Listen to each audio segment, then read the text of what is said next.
Hello everyone, welcome back and happy Monday. For those of you who are new here, Monday is where I tell my subscribers ghost stories that they send to me here at this email address. Ghosts, other ghosts, people, aliens, yeah. So if you have anything, you just go ahead and send it there. It's also in the description box below if you just want to copy and paste it into your whatever. You can send me a video of you saying it, doing whatever you want. You can send an audio clip of you telling your story, or just send in a regular email. Either one is just as good. So today's look of how I died is going to be based on actually a collection. Lethal Cosmetic sent me this 1-Up palette, which is really cute. Look how cute. Oh my god, don't look at my desk, it's so untidy. So how I died today is, it's the 80s and I'm doing this. Wait, is that what they did in the 80s?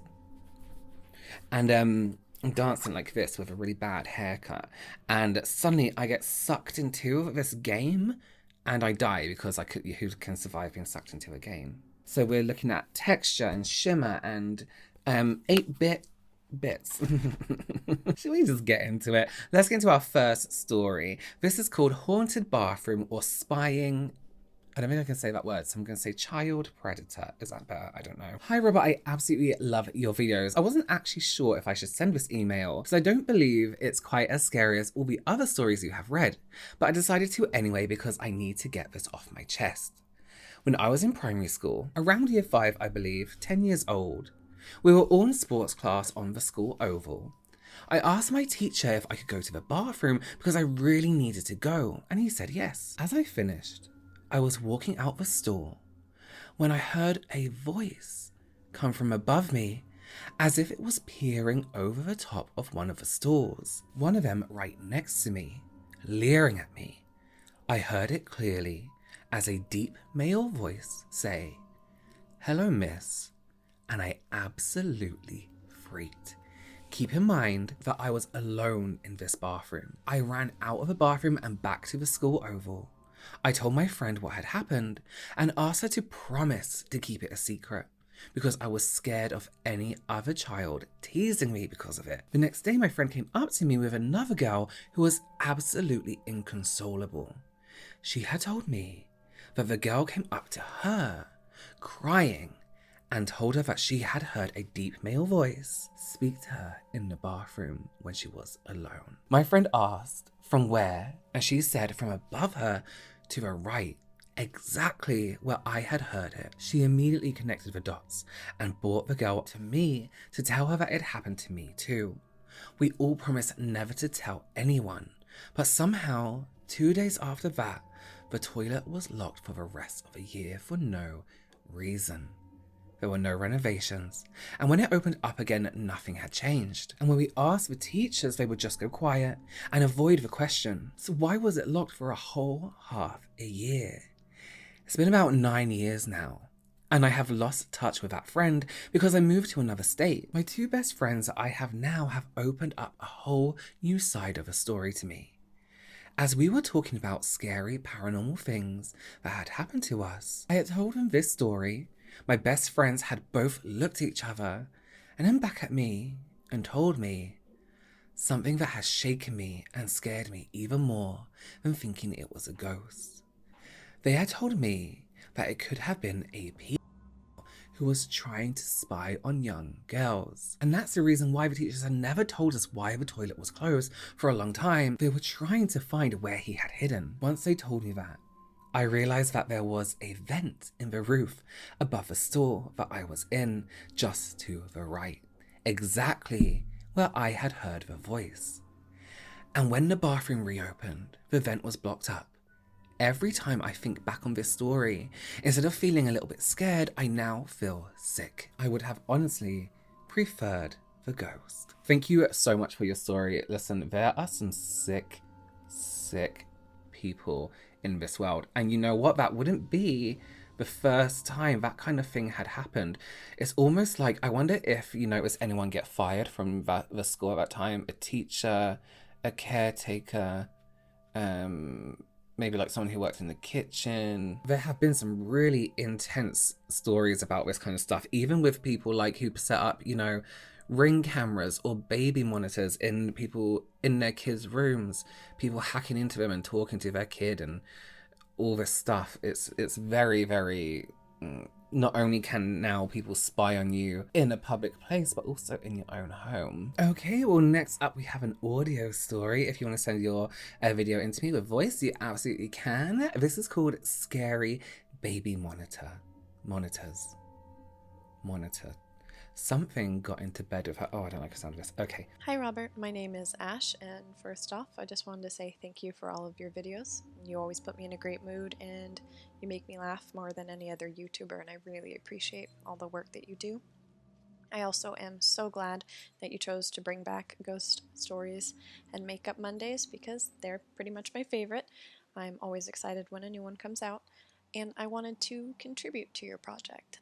You said that voice recordings help you because then you can focus on your makeup and they make things a little smoother for you, so I wanted to send one in despite hating the sound of my own voice, so I might sound just a little bit nervous.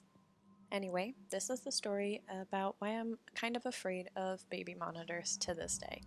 And this story happened when I was around 11 years old. My parents had been divorced for several years, and most of the time I lived with my mom, but during the summer I would go live with my stepmom and my dad. They had a house on 5 acres out in a rural area, and I loved being out there. When my stepmom and my dad would go into work on the weekdays, I would stay home alone while my little sister was in daycare. And on this particular day, it was pretty stormy out, so I wasn't going outside to play in the 5-acre forest that they had. I was staying inside and I was watching some television. And I remember just suddenly having this feeling of unease come across me. Like the hair on the back of my neck was standing up, and I started kind of pacing a little bit and thinking about it and trying to soothe myself, trying to calm myself down because I was a pretty anxious kid and I knew that. And I didn't want to bother my dad or my stepmom at work. So I kind of talked myself out of feeling scared, and I sat back down and I started watching TV again. And then I started thinking I was hearing weird noises I couldn't quite identify. And again, I was talking to myself and I was like, it's fine. You're just hearing the trees in the storm, or you're hearing the thunder and you're just kind of getting creeped out. You're going to be fine. And then I heard the very clear, very audible thump coming from the front of the house. And at that point, I was having none of it. I got up, I made sure all the doors were locked, I looked out all the windows, and I was trying to see if I could see anything. And I couldn't. But I couldn't calm myself down. So I paged my stepmom. We didn't have cell phones back then because I'm that old. But anyway, I paged her and she called me back as soon as she could. And she's like, "What's going on?" And I was like, "Okay, it's kind of stormy. I don't know. I think I'm just scaring myself, but I heard a thud." She's like, "Okay, are the doors locked?" And I was like, "Yeah." She's like, "Can you see anybody out the windows?" I was like, "No." And she's like, "Okay, do you think it could have maybe been a tree branch hitting the roof?" And I was like, "That could definitely be what happened." And she's like, "Okay, if you still are scared, I can come home." And I was like, "You know what? No, I'm gonna be fine." So I just again went and tried to watch some more TV. And it was at that point I turned the TV up to try and kind of drown out all the sounds I was hearing. And I saw the lights on the baby monitor light up, and I heard very clearly the voice of a man. I could definitely tell it was a human male, but I couldn't understand what the words were saying. They were kind of garbled. And it was at that point that I popped up again, immediately paged my stepmom. She called almost immediately. She must have been staying near a phone because she was worried about me. She's like, "What's going on?" I was like, "I just heard a voice." And she's like, "Oh my God, okay, is somebody there?" And I was like, "I don't know, I don't see anybody." And she's like, "Okay, is there another explanation for this then?" And I was like, I don't know. And so we talked about it a bit, and then I remembered that my mom had explained to me that sometimes radio frequencies can interfere with each other. And she was explaining that to me because sometimes I would hear voices over my computer speakers even when the computer was off. So I was like, "Hey, do baby monitors kind of work like walkie-talkies?" And my stepmom was like, "Yeah, pretty much." And I was like, "Oh, okay, maybe it's just radio frequencies. Maybe some trucker was driving by and that's why it was garbled, and it's okay." And she's like, "You know what, that's pretty logical. Good job. Do you think you need me to come home anyway, though?" And I was like, "You know what, no." And I was thinking to myself, I'm brave, I'm a big girl, I'm not going to make my stepmom come home from work. It would be embarrassing. So I told her I was going to be okay, And she and my dad got home from work, I think just like 3 hours later. And the day ended and everything seemed fine. Roughly a weekish later, on the weekend, I was off playing at a friend's house and my dad called. They gave me the phone and he was like, "Hey, this is going to sound weird." And I was like, "What's up?" And he's like, "Have you been playing with my power tools?" And I was like, "What?" He's like, "I know, but I'm not going to be mad at you. It's okay if you have, but I just need you to tell me." And I was like, "Well, I haven't. Why would I want to play with your power tools?" He's like, "Yeah, I can't really think of a reason either." "So you're sure?" And I was like, "I'm sure." He's like, "Okay, I need you to come home, please." And I was like, "Okay." So I immediately went home. And at that point, I was getting kind of nervous, and my dad and my stepmom were sitting in the kitchen with very somber faces, and they were like, "Okay, are you sure that you didn't play with any of your dad's power tools and maybe leave them outside?" And I was like, "Absolutely not." My dad was like, "Okay, well, like about half of them are missing. And I know that I didn't misplace them. And if you're telling the truth, then you didn't misplace them." And I was like, "No, absolutely not." And he's like, "Okay, I believe that you'd be telling me the truth. But if what you're saying is true, then that means somebody stole them." And at that point, my dad and my stepmom called the cops, filed a report, and the cops were talking to them about it, obviously, as time passed. And it came out that my dad and my stepmom had been storing a spare key so that a contractor could come and do work off and on the house. And the project had ended probably a month beforehand, but my dad and my stepmom hadn't remembered to pick that spare key back up. So it was still stored out on the front porch. And the thud that I had heard was somebody that knew that the spare key was there grabbing it. And the other noises I heard were these people, they don't know how many were involved, getting into the garage and stealing some of my dad's power tools. And as it turned out, the cops thought that I probably chased the burglars off by, answering the phone call so they could hear the phone ringing, and then suddenly it stopped, and then maybe they heard my voice or they heard me turning up the TV, and they ran for it. And the assumption is that they left their vehicle, a getaway vehicle, somewhere else, and that's why I couldn't see it in the driveway, but that it had been pretty much premeditated, really planned ahead, because they knew about the spare key and everything. But because I sometimes wasn't there because I was with my mom, they didn't know that my dad and my stepmom had a kid at home, and that the only reason that they didn't come into the house and that things didn't turn out a lot worse is because I ended up scaring them off, and they didn't realize I was just a kid. So that's my spooky story, and that's why I'm still to this day kind of averse to baby monitors and walkie-talkies and stuff. Anyway, I hope you enjoyed it. Thank you so much. That is terrifying. You were in the house. Oh, that isn't that, it's just a horrible feeling that somebody could be in your house or around your house and you don't realize, or you can't see them. Thankfully, they ran away. Can you imagine if they tried to break in and like silence the witness? It's like it's not even worth thinking about. What some people are terrible. And I can totally understand. I didn't know speakers used to do that back in the day. That is absolutely terrifying. Listen, as I said at the beginning, your ghost stories don't always have to be about ghosts and things like that. They can be about people too, because people are fucking terrifying. Okay, so we have our next story, which is called... One second, let me get there. Oh, there it is. Something got into bed with her. Oh no, who? It says, "Hi Robert, I just discovered your ghost story playlist on YouTube and have binged your videos all day. Thank you so much. I have a story, although it's not about myself, but about my auntie. So my auntie has always been sensitive to the supernatural, experiencing everything creepy from seeing things that cannot be explained to having dreams that later come true. My uncle used to work night shifts, and my two cousins had moved out, meaning she was home alone most nights. The creepy events only took place that night, only on the night she was alone. A few examples of things that happened include music being turned on to the highest volume, her bedroom lights turning on, her landline phone ringing with no one on the line. There had also been times where she would see men sitting on her settee out of the corner of her eye when she walked past the kitchen door. Her and my mother eventually went to see a psychic because she had quite frankly had enough of this ghost shit. The psychic told her that the male spirit meant no harm, but felt very protective over her, and he had once worked at the shipyard behind her house, which is now used to build cranes. The psychic said that the male did not understand the dinosaurs by her house, and did not recognize the world anymore. We think he's referring to the huge cranes and other building materials that are now there. She was told that if a spirit ever made her feel threatened or fearful, just to say out loud, "Please go away, I'm scared," and he would leave her alone. One night, she was home alone in bed. The usual loud music came on along with her lights. As she got out of the bed to turn them off, the music fell silent and the lights turned off again. This had never happened before. She got back into bed and a few minutes later felt the bed dip behind her as if someone had sat down. She didn't move and kept telling herself that it wasn't going to hurt her. She then felt the covers being pulled back and something get into the bed with her, feeling their legs touch hers and the arms wrap around her as if to give her a cuddle. She jumped out of bed and screamed, "Please go away, you are scaring me." Her bedroom light then turned on, followed by her landing and stairs light. Then the phone rang.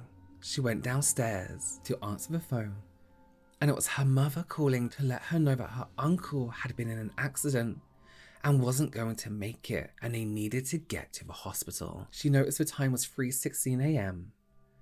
She went to the hospital and her uncle had sadly died shortly after they arrived at 4:36 a.m.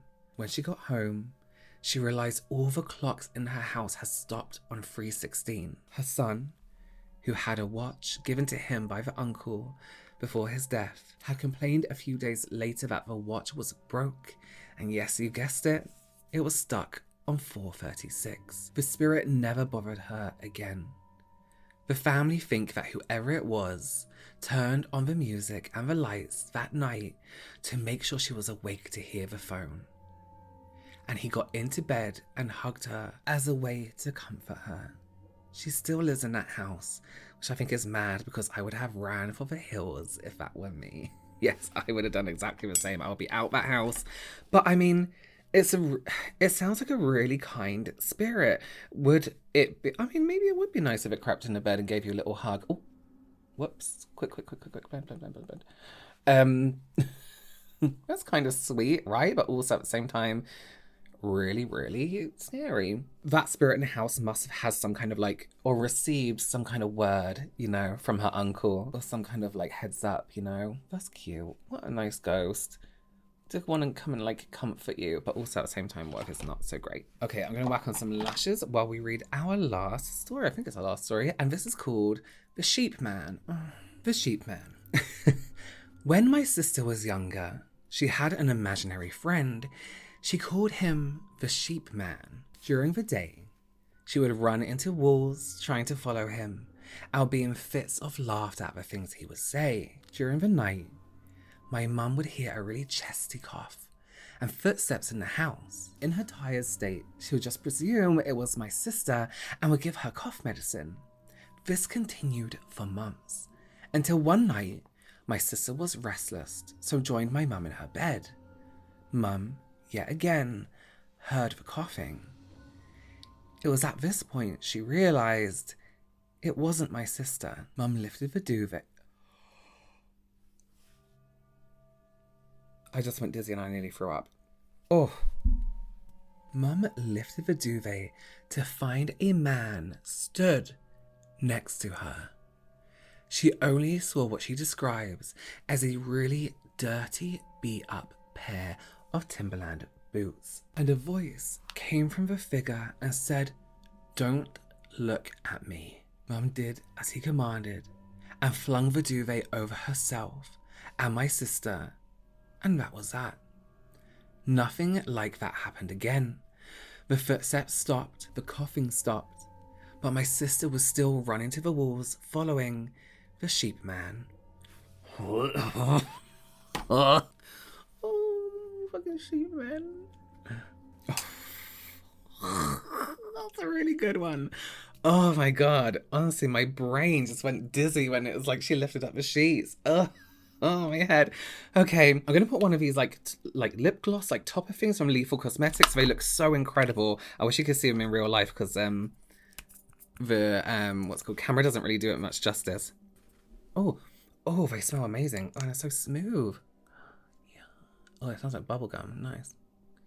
Okay, let's take a look at this TikTok, shall we? I was lying in bed checking in on my horse's stall cameras when I saw this.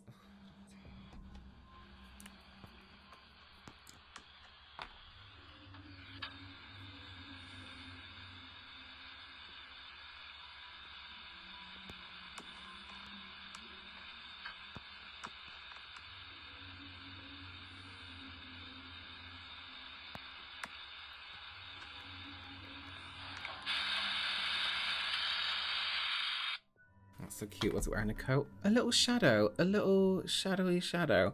You know, some of those things I look at them and like, it's just kind of like a bug flying in its shadow.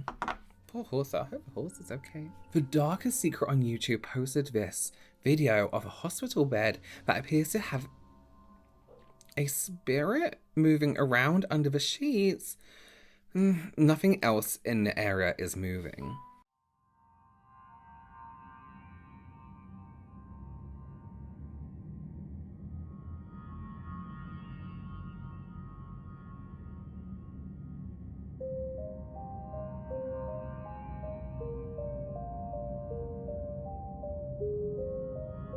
I don't know. I don't know about spirits getting trapped under bed sheets. I feel like, you know, they wouldn't. I always believe your stories, but when it comes to the TikToks, I'm like, no, no. Okay, well, this is our fell into a computer game in 80s movie style fashion and died on my way in. Thank you so much for joining me. I'll leave a link to this eyeshadow palette below and the glosses because it's really, really nice. It was gifted to me, no affiliation or anything like that. They're great indie brands, so it would be great to check them out. As I said, you can send all your ghost stories to this email address in whatever form you would like. Please consider subscribing and sharing this series if you have friends who are into that kind of thing. And I will see you very, very soon. Bye.